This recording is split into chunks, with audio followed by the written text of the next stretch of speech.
Querido Deus Pai, aqui estamos nós, teus servos, prontos para receber tua palavra. E tudo aquilo que venha impedir, que venha atrapalhar, que venha dificultar em nossas vidas esse entendimento, retira, Senhor, de todos nós. Pai bendito, assim que tenhamos facilidade de compreender e de entender aquilo que tu vai falar através da tua palavra nesta noite. Também te apresentamos o teu servo que vai ministrar esta palavra. Continua dando a ele a sabedoria do alto e a revelação dela, Senhor, de maneira profunda, para transmitir a todos nós, e a facilidade, e a clareza, para que todos nós venhamos a entender. Saiamos nesta noite da tua casa, aprendendo, conhecendo e sabendo mais a respeito da tua vontade para com as nossas vidas. É assim que oramos a ti, agradecidos por tudo, em nome de Jesus. Amém. A paz do Senhor, irmãos. Amém. Quem estava aqui na terça-feira passada? Vou fazer a segunda pergunta mais difícil, hein? Quem se lembra do título da mensagem? O milagre está na sua casa, não é isso? E nós vimos a história daquela viúva que o marido deixou uma dívida e o credor via, ela não tinha como pagar, e a solução era vender seus filhos, era uma coisa legal, a lei permitia. Mas ela, no desespero, ela tomou uma decisão correta e ela buscou a Deus. E hoje, o nosso estudo é Deus é o nosso provedor. Também conta uma história que tem um certo sentido com a primeira, mas aqui, enquanto lá a gente observa a determinação de uma mulher em buscar a Deus na crise, aqui nós vamos ver na crise alguém que obedece a Deus e é uma pessoa que tem determinação. E eu gostaria que a gente fixasse essas duas palavras, obediência e determinação, no meio da crise missionária Francisca. Eu acho que a missionária Francisca sentou mais para trás, porque na terça-feira passada eu... Não foi não, né? Mas, irmãos, vejam só, abra, quem tiver com o estudo na mão, você pode acompanhar, mas eu não sei se eu coloquei no estudo de vocês o texto bíblico. Mas é importante que, se não tiver aí, abra também a sua Bíblia no livro de Gênesis, capítulo 26, do verso 1 a 6. Então, o que é que nós temos aqui? Nós temos o episódio da vida de Isaac. E Isaac, todos sabem, era filho de Abraão. E Deus faz o concerto, faz a aliança e a promessa com Abraão. Quando Abraão morre, a promessa e a bênção ficam com Isaac. Mas não é por isso que Isaac ia deixar de ter perrengues, como nós aqui falamos. E uma das coisas que aconteceu com ele, né, muito parecida com seu pai, a história de Isaac, tanto nos pecados quanto nas crises, parece que as histórias se repetem. E havia fome na terra. Como Isaac era um homem determinado, ele não ficava, como nós dizemos aqui, escorado no barranco para ver o mundo se acabar, né? Então, tá com crise, está com fome, tem família, tem servos, ele era o provedor, ele tinha que encontrar uma solução. Ele fez certinho, ele tinha que se mexer, né? E aqui nós já vemos uma atitude, é alguém que não fica inerte diante de uma dificuldade, ele procura a solução. E ele procurou, muito embora o texto, ao ler esse texto, nós podemos inferir que ele não buscou orientação de Deus na sua atitude de suprir a sua necessidade, a necessidade da sua casa e a necessidade dos seus servos. Ele tomou uma atitude humana. O que ele fez? Aqui tá a fome chegou aqui, como nos dias de meu pai. Não dá para ficar aqui. Onde é que tem comida? ele fez o que todo mundo faria, identificou onde tinha comida e para lá foi, para Gerar. E aí ele foi tentado a descer para o Egito, né?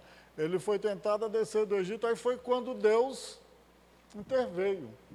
Ele disse: ei, para aí, eu tenho uma promessa com teu pai, eu tenho contigo, eu vou prover. Fica aqui, eu vou dar essa terra para a tua semente, em ti serão benditas. Aí Deus renovou as promessas com Isaac. Mas, irmãos, independente dele ser o herdeiro das promessas, ele enfrentou muitas dificuldades, ele enfrentou muitos obstáculos. Isaac também teve que enfrentar a tensão da esterilidade da sua esposa, igual como a sua mãe era estéril, e a sua futura nora também seria, aquela família sofria disso. Ela era estéril, e aí, como é que vai ter um herdeiro se a mulher é estéril? Então, ele conviveu com isso, talvez isso o consumisse, né? Ele enfrentou a crise da falta de alimentos, então era a pressão dentro de casa. Como é que eu vou ter, como é que a bênção do meu pai vai passar de mim para o meu herdeiro? Uma tensão interna dentro de casa. E quais eram as dificuldades externas? Eram essas aqui: a crise da falta de alimento e de água, além de vizinhos invejosos e perversos. Mesmo enfrentando o problema com seus vizinhos, Isaac não deixou de trabalhar. Guarde isso. Não deixou de trabalhar, não deixou de investir e crer na provisão divina. Eu acho que só aqui já dá para nós guardarmos muitas lições e colocarmos em prática, né? Será que está tudo bem em nossa vida? Será que a gente tem as pessoas que estão no nosso entorno, que têm relacionamento conosco, são boa gente? Será que, como Isaac, a gente também não enfrenta dificuldades de relacionamentos? Mas o que esse homem fez, né? Ele creu na provisão divina acima de tudo. Seus inimigos, por diversas vezes, entulharam os seus poços. O que é isso? Jogaram pedra para ele não produzir água. Imagina só, irmãos, o fruto de um trabalho do seu pai que ficou para você, vai alguém lá e mina aquilo ali, e se nós imaginarmos, como diz aqui o estudo, que quem tinha um poço d'água era como quem tivesse uma mina de ouro ou um poço de petróleo, porque era no deserto. Deserto não tem, você pode ter dinheiro, mas não tem onde comprar. Até hoje, eles têm essa dificuldade. Então, Abraão deixou para ele água, mas os inimigos entulharam os seus poços. Quantos de nós hoje não sofremos esse tipo de guerra? Pessoas que nos dão prejuízo, pessoas que são invejosas, pessoas que não se dão bem com o nosso sucesso, que não querem ver a gente prosperar, e aí fazem todo tipo de astúcia para nos privar do que é bom.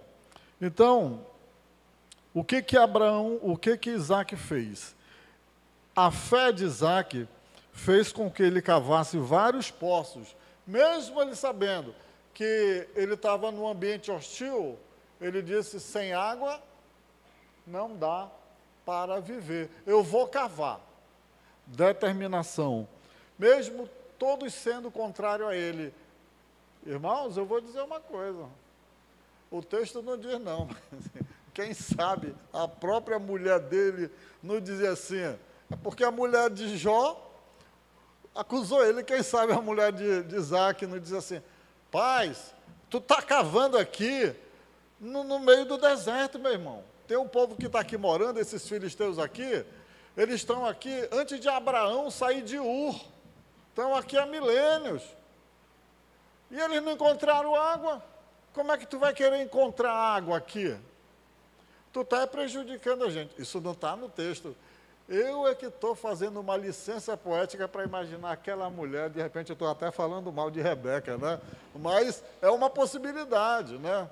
Irmãos, Se a mulher fala nesse tempo, como é que não ia falar naquele tempo, né? Isso aí já vem lá do começo do mundo, quando Eva foi dar ouvido para o diabo, né? Mas assim, o que a gente pode tirar? Que Isaac era um camarada que ele, acima de tudo, das possíveis discordâncias de projetos dentro de casa e certamente fora, ele olhava para os céus e acreditava na provisão divina. Ele acreditava que com a bênção divina podia não ter água, mas ele cavaria e Deus faria brotar água no deserto. Isso é fé. E sem fé é impossível agradar a Deus. Irmãos, tem horas assim que, quando você age com fé, aos olhos dos outros, eles vão dizer, esse camarada é louco, para não baixar mais o nível, né? Porque gostam de falar. Mas assim, eu gostaria que, pensando nesse exemplo de Isaac, do irmão Isaac, que deixou para a gente, aí eu pediria, se não for muito para você, que você olhasse bem para o seu irmão agora.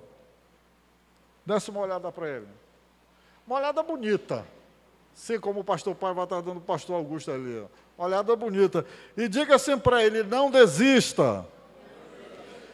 E eu botei em caixa alta aqui na minha versão, que só tem na minha, não tem nada de vocês. Não desista, diga para ele.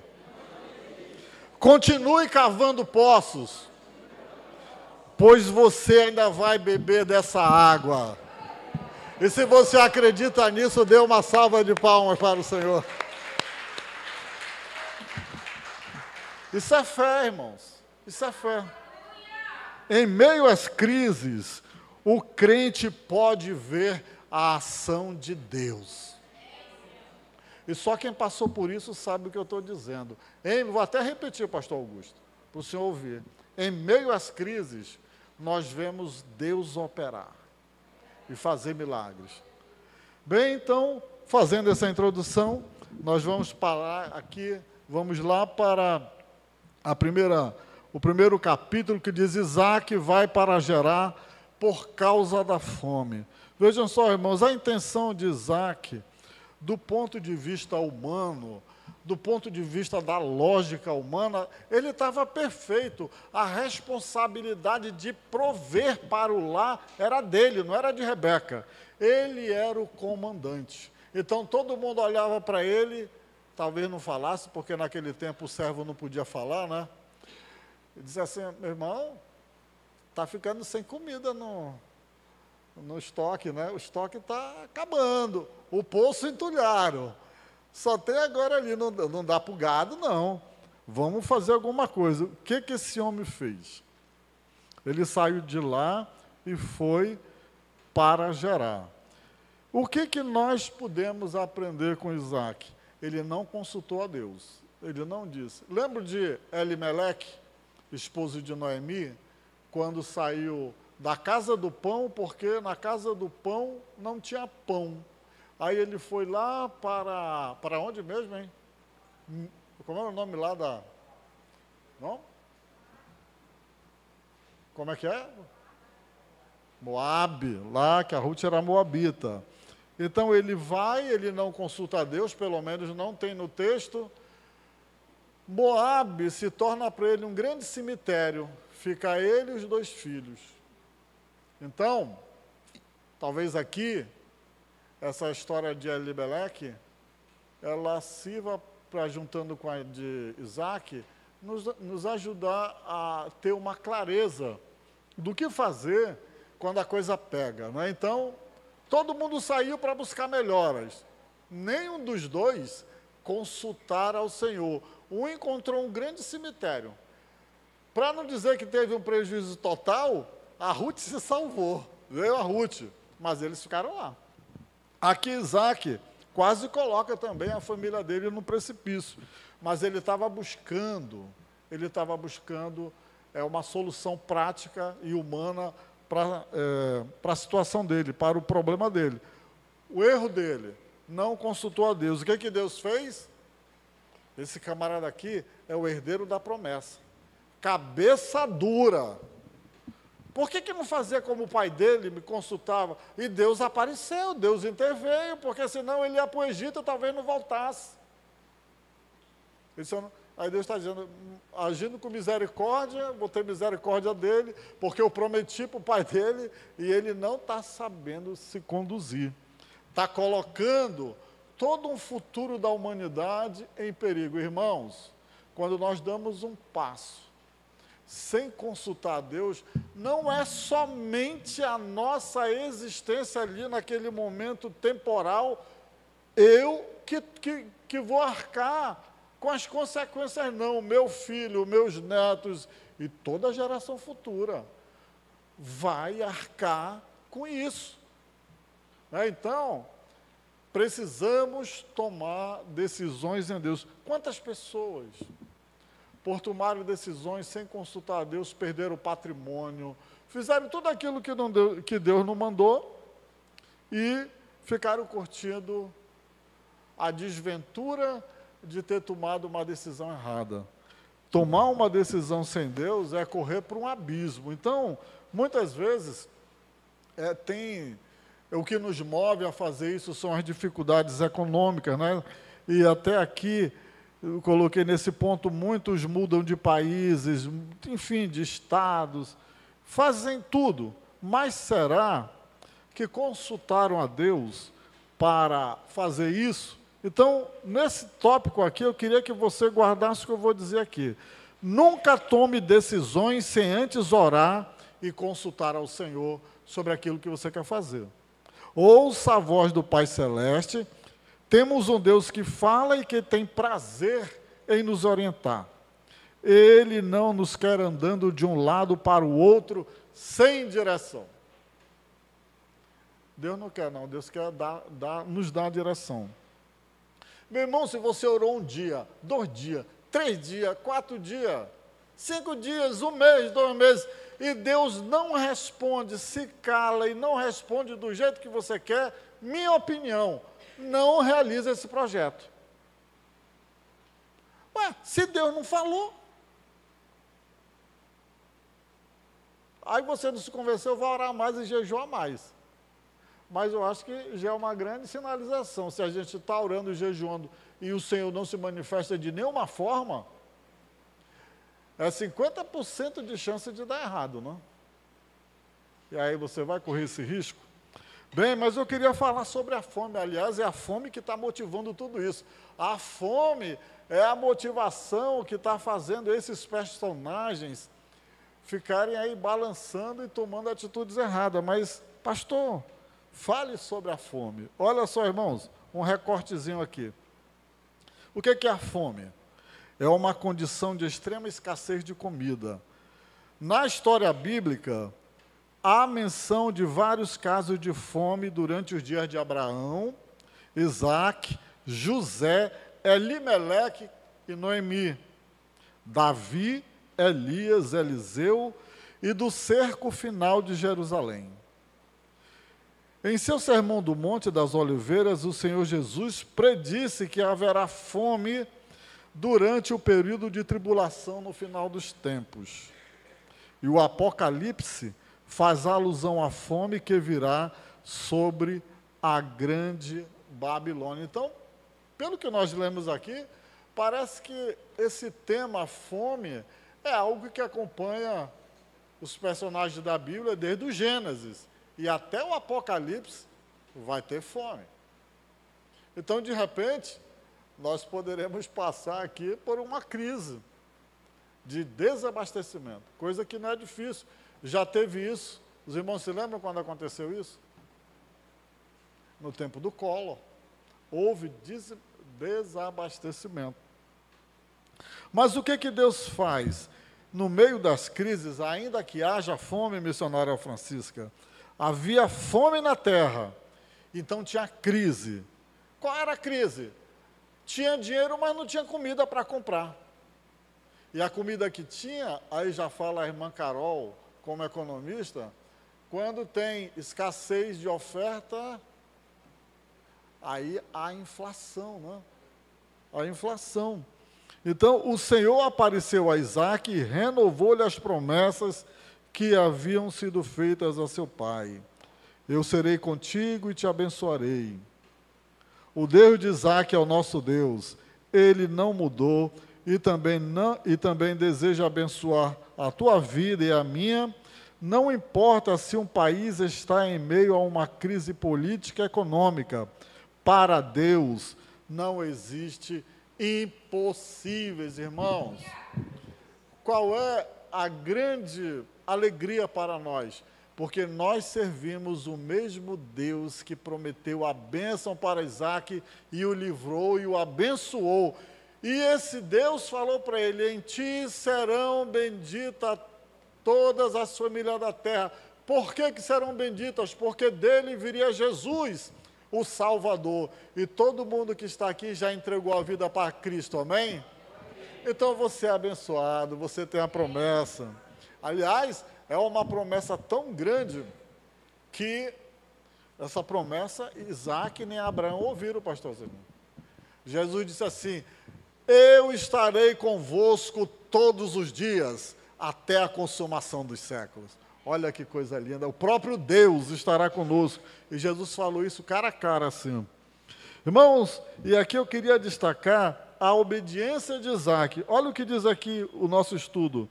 Assim como o pai, Isaque era obediente. A gente poderia só parar aqui e dizer que quando nós obedecemos a Deus, e portanto a sua palavra, vem bênção. Mas como nós vamos ser abençoados se nós não obedecemos? Então aqui já está uma característica que determinante pela qual Isaque era obediente. Aí eu vou fazer a pergunta que ninguém quer fazer, mas serve para mim. Em qual área da sua vida, meu irmão, minha irmã, você está sendo desobediente a Deus?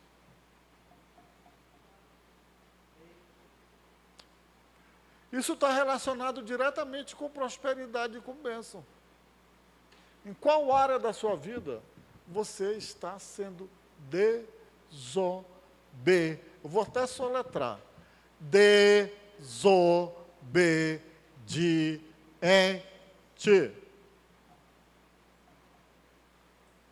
Se está em desobediência em alguma área, a gente pode falar de uma outra forma. Está em pecado. Se está em pecado, como é que vai ter prosperidade? A obediência a Deus, olha só, e aqui eu coloquei letras maiúsculas, nos faz prosperar. Mesmo em tempos de crise. Eu vou pedir que nós repitamos essa frase para lá entrar na nossa mente. Vamos lá. A obediência a Deus nos faz prosperar. Mesmo em tempos de crise. Então, não é o tempo, não é a situação, não é a conjuntura, nem a estrutura. É Deus. Mas como é que esse Deus pode agir se nós somos um vaso que estamos com a boca para baixo? Não dá para encher, não. Até molha por fora, mas não recebe. Se você deseja contar com a provisão divina até chegar a Canaã celestial, seja obediente. Olha só, irmãos, que coisa linda. Se você deseja contar com a provisão divina, eu vou repetir mais uma vez, para você prestar atenção.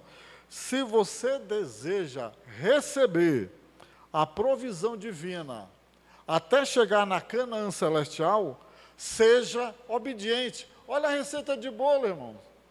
Seja obediente. Pastor, obediente aqui. Meu irmão, eu não sei.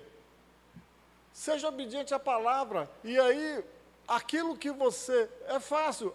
O Espírito Santo ilumina a nossa mente. Veja o que o Espírito Santo, nesse momento, está focando no seu espírito e lhe mostrando. Não se importe com o que as pessoas dizem a seu respeito. Apenas obedeça a Deus.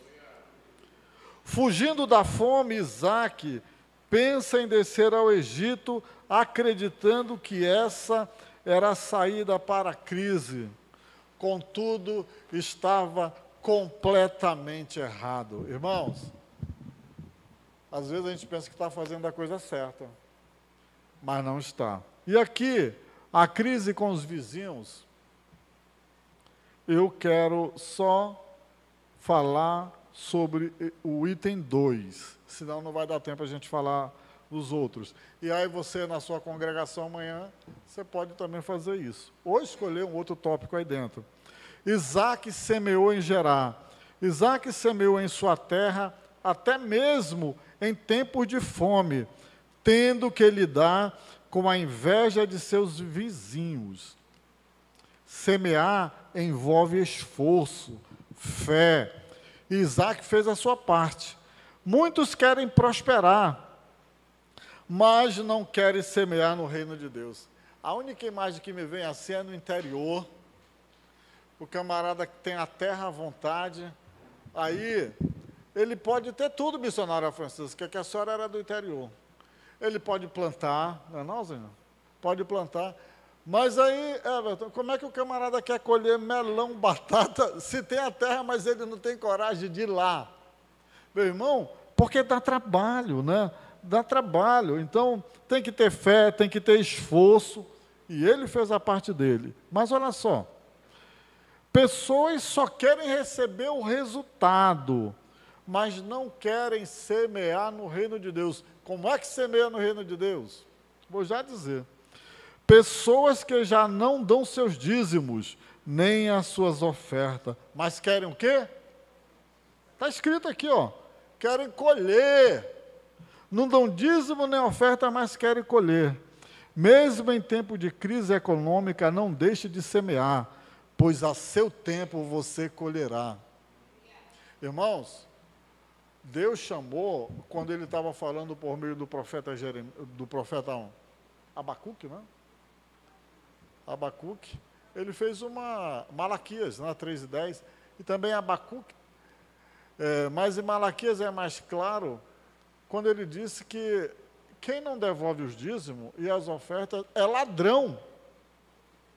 Não é isso? Não é isso que está lá? Ladrão. Aí isso quem está dizendo é Deus. Aí se nós formos lá para Apocalipse 22:15 e 21:8, o ladrão, ele está na lista daqueles que não vão para o céu. Meu irmão, mas seu próprio Deus, não sou eu, veja bem, não sou eu. Quem está dizendo é Deus. Para o profeta. O profeta está chamando todo mundo de ladrão, o povo todo. Se duvidar, até os sacerdotes que oficiavam lá no templo, todo mundo está sendo chamado a atenção. E Deus ainda disse assim, numa retórica, e vocês me perguntam em que nós roubamos. Em que nós te roubamos? Nos dízimos e nas ofertas. Vou dizer uma coisa aqui. Se Deus, próprio Deus, disse que é ladrão quem não devolve o dízimo e a oferta, e se o próprio Deus, porque a revelação foi de Deus, do Apocalipse, deixa eu ver se está certo, foi de Deus que deu para Jesus Cristo mandou o anjo levar para João. Eu acho que é essa, né? E aí nós temos o Apocalipse. Então, se o próprio Deus, de novo, está dizendo lá em 21:8 e 22:15, que o ladrão não subirá, então, eu posso dizer aqui, baseado na palavra de Deus, que quem não devolve o dízimo e nem devolve as ofertas é ladrão, porque Deus disse que é, e o próprio Deus disse que não vai subir para o céu, porque ladrão não entra no céu. Está certo, irmãos? É a palavra de Deus, não sou eu não. Então, a gente precisa entender que o sagrado é sagrado, né? Mesmo em tempo de crise econômica, não deixe de semear, pois ao seu tempo você colherá. Deus abençoou as sementes de Isaque e a colheita foi farta. Meu irmão, Deus abençoará a tua semente. Deus abençoará a tua semente. E a palavra de Deus diz lá, e me foge o salmo, mas ela diz assim, que ele saiu para semear e ele só tinha aquilo. Ele saiu chorando, né? Porque, sabe por que ele saiu chorando quando eles iam semear? Porque aquela semente que eles estavam semeando era o que ele mesmo se alimentavam. Então eles estavam deixando de se alimentar para semear. Mas o que diz o texto? Que eles vão voltar com os seus feixes abundantes, né, colocando nos carros, na costa, e não vão se lembrar mais do choro, porque é só alegria. Isso é fé, isso é obedecer. Então, semeie sempre, semeie sempre. Capítulo 3, cavando poços em tempo de crise. Será que é para fazer alguma coisa em tempo de crise? Irmãos, na crise é hora de ação. Na crise, você tem que fazer alguma coisa. Na crise, você tem que buscar Deus. Isaac usa os poços de Abraão. A água nessa região era escassa. Por isso tinha um grande valor, pois era essencial para a agricultura, para o rebanho e para a família. Ter um poço d'água, como eu falei, era como ter um poço de petróleo ou uma mina de ouro. Isaac, a princípio, utiliza os poços que foram cavados por seu pai e que os filisteus haviam tapado. Logo, os pastores daquela região contenderam com os pastores de Isaac, reivindicando aquelas águas. Vejam só, os poços não estavam produzindo. Isaac foi lá, tirou os entulhos, botou o poço para funcionar e foram lá e tomaram o poço dele. Mas ele era um homem paciente, ele não brigou, ele era um representante de Deus na terra, ele agiu de forma diferente. Será que se fosse algum de nós aqui, irmãos, a gente não tinha metido o tiro na cabeça de um camarada daquele? Pense bem, o camarada está lá, se apossando, roubando, porque é roubo mesmo, é a força, uma herança sua. Mas Isaac não esquentou. E a mulher, com certeza, reclamando dentro de casa, tu não vai reagir? Tu não vai fazer nada? Imagine a tensão desse homem, ele tendo que ficar. Olha, Isaac, a ovelha está morrendo de sede. Menino quer tomar banho e não tem onde tomar banho. Eu só estou pegando a Rebeca aqui como... Estou usando a licença poética, não está na Bíblia isso não. Mas é interessante, né? A gente imaginar que aquele camarada, ele estava sofrendo pressão. O poço em Ezequiel, então ele desistiu desse e foi para o segundo poço, né? Isaac não se intimida com a oposição de seu vizinho, aí falar como nesse. Ele botou para cima e cavou outro poço. Esse era destemido. Esse daí ia dar um obreiro assembleano muito bom, hein? Esse era destemido. Falar em obreiro assembleano, lá em... Qual é o município? Santo Antônio do Içá. Está precisando de obreiro. Ora, Everton, tu vai casar ano que vem aí? Deus te abençoe. Né? Tu e a Fran já é uma cidade acima. Santo Antônio do Içá, a Maturá, ó, pertinho. Que Deus te abençoe. Quando o Senhor está conosco e decide nos abençoar, ninguém pode nos impedir. Irmão, quando nós estamos debaixo da bênção de Deus, não tem filisteu que nos pare. Não para, porque se Isaac cortasse uma planta, se duvidar, ia se repetir lá o milagre que aconteceria muito depois de sair água da pedra. Ia sair água da árvore, né? Então, quando Deus está nos abençoando, a gente não tem que se preocupar. A única coisa que nós devemos nos preocupar é se nós estamos no centro da vontade de Deus. Os vizinhos de Isaac, mais uma vez, reivindicam aquelas águas, né? Então, eles chamam o poço de Sitna, porque foi o poço da inimizade. A inveja gera contenda e inimizades. A palavra de Deus nos exorta a evitar contendas. Será que nós estamos buscando o nosso direito e para isso nós estamos até escandalizando o nome de Cristo? Irmãos, experimentemos colocar as nossas causas diante do Senhor, que é o justo juiz, e vamos ver, missionária Santana, como é que Deus age, não? Na nossa casa, na nossa causa. Então, a palavra de Deus nos exorta a evitar contendas. E ao servo do Senhor não convém contender, mas sim ser manso para com todos. Deve ser apto para ensinar e ainda ser sofredor. É o que diz Paulo na segunda carta a Timóteo, capítulo 2, versículo 24. Mas, irmão, será que se pisar na ponta do meu dedinho, eu já não viro assim, dando uma tapa com a mão aberta e bem pesada? Tem crente que como é que se diz, trifásico, né? Quando ele pisa assim, sai faísca, mas não é do poder de Deus, não, é da cólera, é do furor que a pessoa tem, é pavio curto. Isaac aqui tendo prejuízos, acima de prejuízos, fazendo investimento, e a mulher dele dizendo, tu está enterrando o teu investimento. É o segundo poço que tu cava, e nada. Coitada da Rebeca, né? O poço de Sitna, mas será que há então, pastor Augusto, será que há então sofrimento eterno? Será que Deus ele não está nos experimentando para ver até onde vai a nossa capacidade de resiliência, né?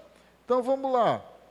Isaac não desiste dos seus poços, não desiste dos seus sonhos, não desiste dos seus projetos. Ele cava outro poço e mais uma vez é bem sucedido, pois Deus o estava abençoando. Para onde esse homem ia, se ele se jogasse embaixo de um cacto, era capaz de dar uva para os espinhos no perfurarem ele. Irmãos, é assim que Deus faz. A bênção de Deus segue aqueles que obedecem ao Senhor. Aí eu pergunto aqui, quem aqui gostaria que a bênção do Senhor se jogasse em cima da sua costa, lhe derrubasse e ficasse lhe abraçando e não lhe deixasse? Quem gostaria? Então obedeça a Deus, meu irmão, obedeça a Deus, seja obediente, que aí ela te dá rasteira, ela vai rolando contigo, onde tu cair, tu está abençoado, né? Tem que, vejam só, Abimeleque, olha aí, irmãos, tudo que estava acontecendo com Isaac, o rei dos filisteus estava assim, ó, com as antenas ligadas. O rei dos filisteus, Isaac estava em Gerar, terra estranha. O rei dos filisteus estava só na nossa linguagem, passando pano. Aí vai eu dar uma viajada. Se Isaac se mete a besta, né? E quisesse, missionária Chiquita, fazer justiça com as suas próprias mãos, talvez matando até, pastor Paiva, alguns dos servos lá dos filisteus, sabe o que ia acontecer, meu irmão? Esse rei ia descer com toda a infantaria, a cavalaria, homens armados, não ia ficar um na face da terra. Ele ia matar todos os homens, ia ficar com todo o despojo, ia ficar com a mulher de Isaac. Então Isaac foi prudente. Eu não sei nem se ele raciocinou dessa forma. Eu não vou me meter porque ali tem um exército e o cara está me observando. Mas ele foi sofredor, ele confiou no Senhor. E aí, irmãos, chega um ponto que até o ímpio faz isso, ó, tira o chapéu e reverencia. Foi o que aconteceu. O ímpio tirou o chapéu, o rei, ele foi lá, né, e com Isaac mais 2 amigos, Alzate e Ficol, e publicamente reconhece que Deus estava com Isaac. E aqui, pastor Paiva conhece, hoje pastor Siqueira. Trabalhar lá no meu trabalho, não vou falar onde é, os irmãos já sabem. Eu conheci um homem, esse aqui também conheceu, éramos todos jovens, lá pelos 18, eu tinha 18, tu já tinha 24, por aí, 25. E aí, camarada que pregava o evangelho sem abrir a boca, eu nunca tinha visto um negócio desse. Testemunho, só testemunho. Você olhava para aquele homem, via Cristo. Olhava para aquele homem, via Cristo. Né? Então, eu acho que é a mesma coisa aqui. Ficol olhou para ele e viu que Deus estava com ele. E aí o que ele faz? Eu vou brigar com Deus? Ficol era inteligente, né? Disse assim, Isaac, o que Isaac fez? Ele foi um banquete e selou o acordo de paz. Meu irmão, não brigue, coloque diante do Senhor, porque pelo seu testemunho o teu inimigo vai fazer assim, ó, tirar o chapéu e vai lá contigo para saber qual é o teu segredo, e você vai orar por ele ainda, olha, e se duvidar vai ganhar para Jesus. Partindo para a conclusão, há uma série de decisões econômicas, irmãos, que, se tomadas equivocadamente, trarão prejuízos irreparáveis para a nação. Acompanhe o que eu estou dizendo. Na esfera da economia doméstica, acontece da mesma forma. Se não houver uma consciência de que os nossos ganhos financeiros devam ser maiores do que as nossas despesas financeiras, brevemente entraremos num colapso econômico. É isso que tem ocorrido com o nosso país, e todos os dias ocorre com inúmeras famílias. Má gestão e decisões equivocadas são as razões das principais crises financeiras. Então, se você não gastar menos do que ganha, quebra um país, quebra um estado, quebra um município, quebra a família, quebra a empresa. Então, esse princípio nós temos que guardar. Sendo que a crise, aprenda a poupar, aprenda a gastar menos do que ganha. Tá? É verdade que problemas financeiros assaltam muitas vidas de surpresa. O desemprego, a saúde, esse tipo de coisa, ele não escolhe nem o rico, nem o pobre. Enfim, muitos servos de Deus entram numa provação causticante, onde só percebem que entraram em crise tempos depois, pois não imaginavam, de modo algum, o que viria pela frente. Então, isso faz parte do livre-arbítrio. Até aí, eu decido o que fazer. Então, eu mexo com as minhas coisas, eu decido onde investir, eu decido para onde ir, eu decido que negócio abrir, eu decido se eu vou gastar mais ou menos. Livre-arbítrio. E aí, se o camarada fizer gastar mais do que ganha, vai se quebrar o país, e como eu falei, se todos os agentes e empresas gastarem mais do que ganha, vai ter quebradeira e crise. Mas aonde que entra a soberania de Deus para nos livrar das decisões tomadas pelo nosso livre-arbítrio, decisões estúpidas, decisões erradas, decisões sem buscar a presença de Deus? Aí entra a soberania de Deus. O que é, então, o Everton está perguntando ali, soberania de Deus? Soberania de Deus, em poucas palavras, significa que Ele é o Todo-Poderoso, que Ele é o absoluto, que Ele não é mandado por ninguém, Ele faz o que faz, Ele não pede opinião de ninguém, Ele decide e acabou-se.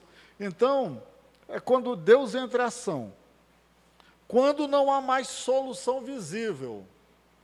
Muitas vezes, corrente do uso do nosso livre-arbítrio erradamente.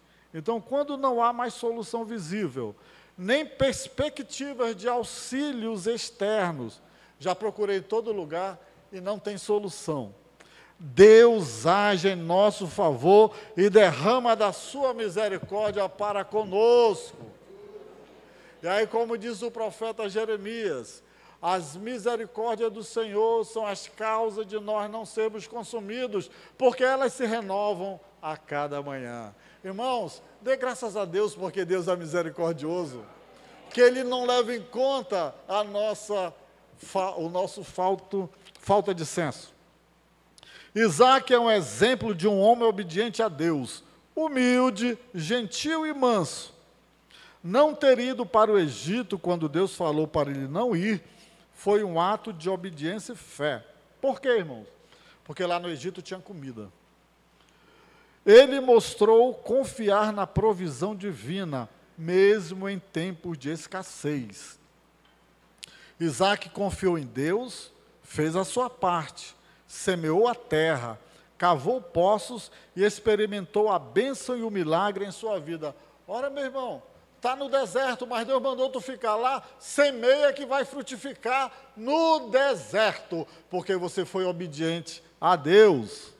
São muitas pessoas que têm provado da provisão de Deus nos momentos de angústias, missionária Francisca, e tribulações. Elas têm provado da bênção de Deus. Nossa parte qual é então? É obedecer o que o Senhor Jesus disse. E o que foi, pastor Augusto, que o Senhor Jesus disse para nós? Ele disse o seguinte: buscai em primeiro lugar o reino de Deus e a sua justiça, e todas as demais coisas vos serão acrescentadas. Irmãos, olha que palavra, todas as demais coisas, não fica nada de fora, todas as demais coisas. Everton, tu quer casar? O casamento está dentro dessa palavra, que Deus te abençoe. Aliás, irmãos, vamos abençoar o Everton aqui, estenda a sua mão. Senhor, abençoa o teu servo. Amém. Está abençoado, hein? Receba a bênção. Olha só, irmãos. Então, o que nós temos que fazer? Nós temos que obedecer ao Senhor e cavar poços, mesmo em tempo de crise. Qual é o seu projeto? Desarquive, tira lá de dentro da gaveta. E se você tiver em obediência de Deus, mesmo você não tendo discernimento, mesmo no seu radar, a coisa não faz sentido, mas se você estiver debaixo da bênção de Deus, obedeça, cave poço, põe o seu projeto para frente, vá em frente, meu irmão. Tenha fé e Deus vai te abençoar, porque Ele é o nosso provedor. Você sabe o que é um provedor? É aquilo que tudo que nós precisamos vem por meio dele. E a primeira coisa, sabe qual é? É o fato de você estar respirando nesse banco, é a provisão da vida que Deus está te dando. Então obedeça e cava poço e desfrute do poço que você cavou. Que Deus abençoe.